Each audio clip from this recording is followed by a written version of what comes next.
করতে হয় সেভাবে তিনি আমাকে রক্ষা করতেছে।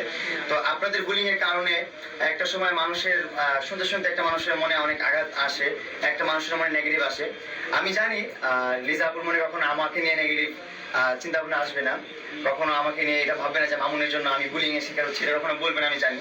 তারপর আমি বলছি আপু সরি, আপনি রাগ করবেন না। আর যারা বুলিং করছেন তাদেরকে আমি আন্তরিকভাবে রিকোয়েস্ট করতেছি যে আপনারা বুলিং করেন না এসব নিয়ে। উনি আমার একটা আপুর মতো নাই, উনি আমার আপু, ঠিক আছে? আমি ওনার ছোট ভাই, উনি আমাকে আগলে রেখেছেন ছোট ভাইয়ের মতন, এন্ড আগলে রাখবে। ওনাদের মতন মানুষ আমার লাইফে থাকলে আমি ভালো কিছু করতে পারবো ইনশাল্লাহ। আমি মনে করি অবশ্যই আমার কৃতজ্ঞতা প্রকাশ করতে হবে লিজা আপুর জন্য, কারণ লিজা আপু আমার জন্য অনেক করেছে, অনেক, যার বই প্রকাশ আমি করতে পারবো না, মুখে বলে শেষ করতে পারবো না। উনি আমার এজ একটা ছোট ভাই হিসাবে নিজের ভাই মনে করে, আপন ভাইয়ের জন্য যেভাবে কষ্ট করতে হয় সেভাবে কষ্ট করে আমাকে উনি